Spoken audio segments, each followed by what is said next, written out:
Salut à tous et à toutes, c'est Tamer d'Histoire Games et aujourd'hui on se retrouve pour ma nouvelle chronique, les grands personnages de l'histoire. Et aujourd'hui je parlerai encore d'un personnage militaire de l'antique, non pas Alexandre mais bien Hannibal, Barca ou Barca. J'ai jamais su comment on disait, hein. Excusez-moi. Donc du coup, des fois je dirais Barça et d'autres des fois Barca. Désolé. À la rigueur, mettez en commentaire comment ça se prononce bien, parce que c'est vrai que moi je ne sais pas du tout. Bref. Donc ce personnage est né en 247 avant Jésus-Christ, dans une grande famille de Carthage. Son père n'était autre que le général Hamilcar Barca, c'est ça, et qui d'ailleurs ce dernier s'est illustré pendant la première guerre punique. D'ailleurs, en faisant un petit coup de pub, vous avez aussi, enfin du moins vous avez mon petit dossier dessus sur historygames.com. Du coup, étant le fils, bien évidemment, de son père de Hamilcar, il a, on va dire, une certaine haine à l'égard de Rome. Et à l'âge de 25 ans, il fait ses premières armes car en Espagne, car il va lancer une campagne clairement. Mais surtout, c'est que à 25 ans, il est nommé général en chef de l'armée carthaginoise, qui d'ailleurs cette dernière, à cette époque, était aguerrie et forte et surtout disciplinée. Aussi un maître mot dans les armées à l'époque comme la Grande Rome. Euh, disons que Hannibal voulait, je ne sais pas, sûrement on va dire venger Carthage de la première guerre punique, si je puis dire. Mais il pense très tôt à se pencher vers la ville de Rome à l'attaquer. Avant tout, au début les combats, enfin déjà, on va commencer dans l'ordre chronologique, excusez-moi. En moins 218, il passe à l'action en comment dire, comment dire, il attaque l'Espagne, la péninsule ibérique, et en fait il a clairement, hein, il l'a conquis. Disons, il fait un grand passage dessus, il l'a conquis. Et un village, alors je me rappelle plus du nom, mais il attaque en fait une ville qui était en fait espagnole, ibérique, qui était une alliée de Rome. Et évidemment, c'est ce qui va déclencher, du moins en grande partie, la Seconde Guerre punique, car c'est grâce ou malheureusement ou à cause d'Hannibal que la seconde guerre punique va être lancée. Je tiens à préciser qu'il y en a eu 3 au total, ou 4, non 3 je crois, mais non que 3.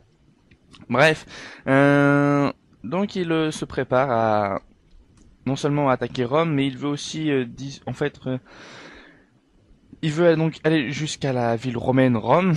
C'est vachement bien ce que je viens de dire. Il va aller jusqu'à Rome et surtout il veut briser en fait l'alliance entre Rome et les cités italiennes, histoire en fait de réduire clairement la grande puissance de la République, tout simplement. Donc il réunit tout de même une armée de 50 000 hommes et une trentaine d'éléphants. Et donc du coup, il va partir en Espagne et il va surtout franchir les Pyrénées. Mais ça ne se fera pas sans mal. Donc c'est en moins 218 que, toujours la même année, qu'Hannibal passe les Pyrénées et il repousse une armée romaine. Et donc, comme il l'avait plus ou moins prévu, hein, l'armée carthaginoise traverse rapidement le sud de la Gaule. Et oui, à l'époque c'était la Gaule, c'était pas la France. Et donc il entreprend de franchir les Alpes. Mais le problème, il y a les tribus gauloises qui sont en train de le taquiner, pour ne pas dire le harceler, et qui l'embêtent, très sérieusement. Et pour le coup, il y a beaucoup de ces éléphants qui ne sont aussi pas habitués au climat, surtout, d'une part, et en plus d'être harcelés, qui meurent. Il y en a beaucoup, quasiment tous. Enfin, d'après ce qui est dit, et alors Hannibal voit mourir la totalité de ses éléphants, à l'exception d'un seul. Alors, ça, je ne sais pas du tout si c'est vrai ou pas, mais en tout cas, ce qui est sûr, c'est que sa force côté éléphant, cavalerie, si je puis dire, grosse cavalerie lourde, est quasiment réduite à néant par les éléments et par l'harcèlement des tribus gauloises. Bref, au vu de cette expédition, quand il traverse les Alpes, etc., quand il arrive enfin au niveau de l'Italie, eh bien, il lui reste que 25 000 hommes, soit la moitié avec ce qu'il est parti tout simplement. Donc vous voyez, c'est pas super. Euh, mais les hommes sont exténués parce qu'il faut se dire qu'ils ont passé les Pyrénées, les Alpes, et là, face à eux, les légions romaines au carré, bien coordonnées. Les légions romaines, quoi, ça parle de soi. Et pourtant, par son génie et par ses stratégies, à la bataille de Tessin, puis à la Trébie, il déploie donc, on va dire, son génie tactique avec en fait ce qui consiste à envelopper l'ennemi par des je vais pas trop parler trop de la bataille du Tessin de la Trébie. Mais je parlerai surtout de Khan, et vous comprendrez qu'en fait c'est clairement un génie, car lui ce qui marche c'est par des attaques lourdes, entre guillemets par sa cavalerie sur les flancs de l'ennemi, et l'envelopper clairement, même s'il est en infériorité numérique, de sorte à clairement compresser l'ennemi et le réduire à néant. Ce qu'il a fait par plusieurs fois tout de même, il faut le rappeler. Donc, à la bataille je redis, de Tessin et de Trébie, il gagne face aux Romains. Comment dire, les Gaulois, enfin les petites tribus tout aux alentours, subjuguées, oui c'est clair, subjuguées par les victoires d'Hannibal avec un nombre généralement inférieur à ceux des Romains, ils décident de se rallier à ce, entre guillemets, peut-être pas non plus pour eux un messie, non peut-être pas non plus, mais à ce nouveau général qui est pour eux pardon très fort. Ils décident donc de leur envoyer du renfort. Donc ce qui est intéressant, c'est qu'Hannibal, à partir de ce moment, a un soutien, si je peux dire, physique, c'est-à-dire que, enfin, un renfort d'hommes surtout, qui lui permet de combler ses pertes et de peut-être même d'augmenter ses rangs. Donc en moins 217, au printemps, il décide il s'est un petit peu arrêté, donc il reprend sa marche vers le sud, donc en gros vers la cité romaine, parce que je tiens à rappeler que ce monsieur était dans les plaines d'Italie, donc au nord, donc il descend vers le sud, où se trouve la Grande Rome. Donc cette fois-ci, encore une fois, il tombe sur une nouvelle armée romaine, au lac de Trasimène, et là, une fois de plus, profitant du brouillard, il piège l'armée romaine et la réduit à néant, ainsi que le consul Flaminius, il me semble. C'est vrai que là, je ne suis pas sûr de ce que je dis, mais il me semble bien. Et donc dès début moins 216, qu'effectivement il y a quand même un grand laps de temps, le temps qu'il marche et entre les batailles, il y a des années, hein. C'est sûr, j'en parle comme ceci, mais le temps il joue grandement, car il y a de longues attentes, enfin pas de longues attentes, mais il y a de longs moments entre chaque bataille, comme une année quasiment, là, parce que c'est au printemps moins 217 et là j'en ai déjà au début moins 216. Bref, cette fois-ci Hannibal se dirige vers Cannes pour s'emparer de vivres d'un dépôt, tout simplement. Et cette fois-ci, le Sénat romain décide d'agir, car plus ça va et plus il se rapproche évidemment de la capitale, et il n'arrête pas de défaire en fait les armées romaines, et cela ne peut continuer. Donc la République lève énormément d'hommes pour l'époque, tout de même 80 000 hommes, ce qui n'est pas rien, commandés par les consuls Paul, Émilion et Varron. Ouais, c'est ça. Enfin, le 2 août, moins 216, les deux armées sont face à face, non loin de Cannes. Et alors, évidemment, les Romains, toujours dans leur fonctionnement carré, ils se déploient, alors j'ai noté ça. D'accord, il y a une sorte d'avant-garde, après c'est précédé en fait c'est ça. Il y a des unités devant, ce qu'ils appellent donc évidemment l'avant-garde. Après il y a le gros des légionnaires tous sur une ligne, et le tout flanqué, donc protégé comme vous voulez, le tout appuyé sur leur flanc par de la cavalerie romaine, bien sûr. Toutefois, bien que Hannibal toujours inférieur en nombre, décide tout simplement de poster ses hommes, de positionner ses hommes en croissant. Donc c'est très simple, ou en croissant de lune, hein, comme vous souhaitez, pour voir un peu la forme. Et sur les flancs de ce croissant, donc en gros c'est on va dire sur les pointes, les convexes il me semble, je crois qu'on appelle ça comme ça, il place donc ses unités d'élite. Voilà, disons que c'est s'il les place en air, alors après je sais pas comment c'était, mais si on se pointe vraiment comme un croissant de lune, ça serait vraiment que les flancs sont très dégarnis, mais ça m'étonnerait, enfin bon, bref. Sur les flancs, ce qu'il faut savoir, c'est que c'est les unités d'élite, le tout aussi, sur les flancs du croissant, il y a aussi la cavalerie d'Hannibal. Donc évidemment, le consul, Paul Émile, engage son infanterie contre le centre adverse. Donc si vous regardez bien, en fait, il s'avance dans le croissant, en gros parce que évidemment il y a entre les unités du flanc et les unités qui se trouvent, on va dire, qui constituent le croissant en soi, il y a de la distance entre les deux. Donc du coup, ils sont obligés de s'enfoncer à l'intérieur même des troupes ennemies. Ouais, fallait y penser. Évidemment, au vu du nombre des soldats romains, comment dire, pardon, le croissant est repoussé. À noter que la cavalerie d'Hannibal a pour ordre d'intercepter la cavalerie romaine. Donc évidemment, sur les flancs, il y a les combats en fait de cavalerie tout simplement. Mais d'abord, la cavalerie punique repousse la cavalerie de l'aile droite, d'une part. Et donc l'infanterie qui est toujours en fait dans le fond, on va dire, du croissant, tout simplement, ce croissant qui devient plus ou moins concave se referme sur cette pauvre petite, sur ces pauvres petites légions romaines qui sont littéralement encerclées. Et pendant ce temps, la cavalerie qui avait attaqué l'aile droite romaine, il s'attaque à l'autre cavalerie qui, une fois qu'il a fini de sabrer tous ces pauvres cavaliers, tout simplement, ils rejoignent l'infanterie carthaginoise dans, clairement et précisément, l'anéantissement de l'armée tout entière de la République. Voilà. Et Hannibal, évidemment, triomphe de cette victoire tout simplement héroïque. Et pour l'époque, c'était quelque chose, car sa stratégie est évidemment de loin la plus bête. Car quand on regarde bien, en fait, il a poussé l'ennemi à s'enfoncer en soi autour de ses ennemis, il a poussé l'ennemi à s'enfoncer dans sa propre formation, de sorte que, en voulant la pousser, les unités, tout simplement, on va dire comme un mouvement, on va dire purement physique, vont venir s'acculer,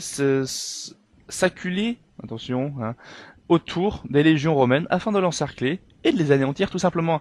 Et grâce aussi à cette cavalerie, car sans cette cavalerie carthaginoise, cette bataille n'aurait pas forcément été gagnée pour Hannibal.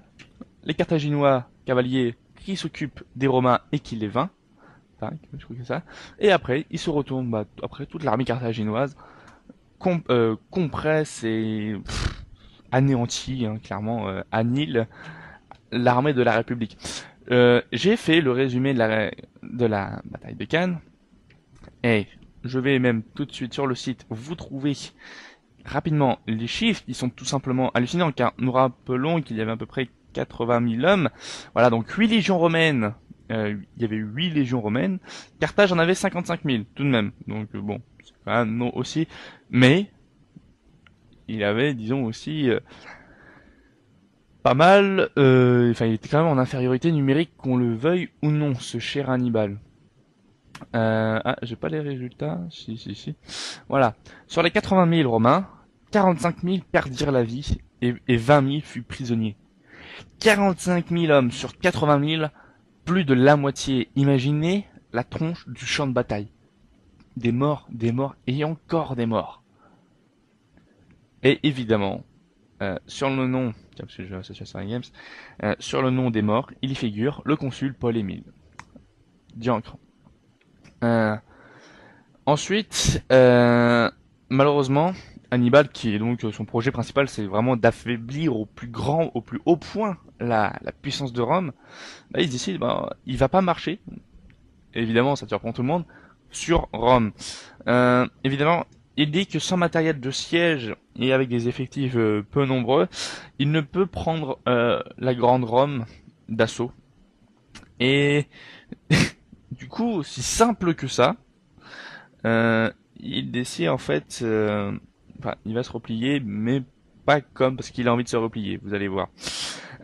Donc, en 13 ans, Hannibal inflige de très très très lourdes défaites aux Romaines, qui par plusieurs fois il a clairement anéanti des armées entières. Et là, je pense qu'on peut parler au moins de plus de 200 000 morts, je sais pas pour l'époque, plus de 150 000 hommes tués, clairement, au moins 150 000, comme si c'était une armée de 150 000, et il les avait clairement anéantis. Un peu comme Alexandre, mais à Gaugamélès, mais bon, ça c'est autre chose. Pardon. Oubliez pas que j'ai précisé au début qu'il voulait briser, en disant l'alliance entre Rome et les cités italiennes. Cette tactique a échoué. Il n'a pas réussi. Et alors, Rome, après cette violente claque, parce que ça on peut parler d'une très très très violente claque, même d'une fessée, il change de tactique ils veulent plus affronter, ils ont tellement peur qu'ils veulent plus l'affronter en bataille rangée. Donc en fait, c'est une bataille d'usure, quoi. Style un peu c'est très imagé, mais c'est une façon de montrer.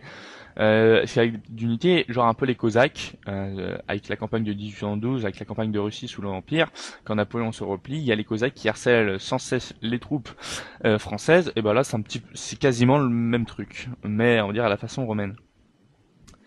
Et c'est là qu'un nouveau général brillant de la République romaine apparaît, n'est rien d'autre que le général Scipion, que nous pourrons retrouver dans Rome Total War 2, et qui, lui, alors il va pas se fouler, il s'inspire d'Hannibal, hein, pour pour arrêter un peu tous ces problèmes qui se trouvent au niveau de l'Italie avec Hannibal. Déjà, il va s'emparer, il va faire le siège de Carthage, et lui-même va porter la guerre en territoire carthaginois. Bon, d'une part, il envahit l'Espagne en moins 207. Il bat l'armée de renfort du frère d'Hannibal, il s'appelle Hasdrubal, donc il la vainc. Donc pas de renfort pour Hannibal. Ensuite, il va en Afrique et il fait ce que n'a pas réussi Hannibal. Non, ok, il a pris Carthage, mais ça c'est avant. Il s'allie avec enfin, il négocie plutôt avec les chefs numides, oui c'est ça, l'aide pour en fait faire tomber Carthage et afin de menacer très vite la capitale. En quoi je dis qu'il a réussi ce que n'a pas réussi Hannibal, c'est que Hannibal a essayé de briser l'alliance entre Rome et les cités latines, ce qu'il n'a pas pu faire, mais là, par contre, Scipion y arrive avec les chefs numides. Si mes souvenirs sont bons, à la fin de la première guerre punique, il me semble qu'il y a eu une révolte aussi, qui a permis aussi plus vite la chute de Carthage. Bref. Ensuite, en moins 203, Hannibal rejoint Carthage et rompt la trêve que la cité a négociée avec Scipion. Évidemment, là, ça va faire des problèmes, car à la bataille de Zama, en moins 202, Scipion défait Hannibal en utilisant exactement la même tactique qu'il a fait à Cannes, avec le croissant et très vite, l'armée carthaginoise, c'est au tour de l'armée carthaginoise de se retrouver littéralement anéantie. Ensuite, ce pauvre Hannibal est exilé en Syrie, qui apparemment aurait été menacé d'être livré aux Romains aussitôt, en moins 183, pardon, ne préférant pas être livré, il se suicide tout simplement. Et c'est à la fin que ce grand chef, malheureusement, doit se suicider parce qu'il ne veut pas tomber aux mains de ces irréductibles Romains qui se suicident. Et c'est en conséquence que cette petite chronique sur les grands personnages de l'histoire touche à sa fin après quasiment 19 minutes, enfin 18,5, 18, bon bref, 2 minutes. Et comme quoi, un homme, par la volonté et par juste le biais d'une grande stratégie et d'un génie, clairement, il peut vous vaincre une des plus grandes forces de l'époque. Mais un homme qui a aussi cette même volonté et qui est tout aussi ingénieux, je parle de Scipion, peut renverser d'un moment à l'autre tout le cours d'une guerre. Car clairement, bien que notre Hannibal ait refusé d'attaquer Rome, il avait une certaine emprise. Or, Scipion, lui aussi, par force de génie, a neutralisé l'armée de renfort, s'est allié avec les Numides, a pris Carthage, et il a vaincu Hannibal par sa propre stratégie. En termes de combat, Scipion a peut-être, je pense, fait bien moins et bien moins de morts côté carthaginois. Dans le sens, par rapport aux batailles rangées qu'a fait qu'a fait notre général Hannibal. Mais comme quoi, dans une guerre, en fait, il ne faut jamais, il peut y avoir un changement de situation brusque par la volonté d'un homme, par sa stratégie et son ingéniosité. Et en l'espace d'un temps, Scipion a renversé le cours de la guerre, le portant à l'avantage une nouvelle fois pour Rome, ce qui a permis à Rome de remporter sa deuxième guerre punique, qui avait aussi vaincu, évidemment, la Grande Rome avait réussi la première guerre punique. C'est ainsi que s'achève ma chronique sur les grands personnages de l'histoire. J'espère qu'elle vous aura plu. J'espère qu'on se retrouvera sur historygames.com, que vous pourrez commenter l'actualité, nous rejoindre sur le forum, faut qu'on y passe d'ailleurs, mais aussi à vous abonner à notre chaîne YouTube. Ça me ferait, et à Orochi, grand plaisir, ainsi qu'à notre boss, MDF. Donc ainsi, je vais vous laisser après quasiment 20 minutes de parlotte. Et sur ce, je vous dis à ciao!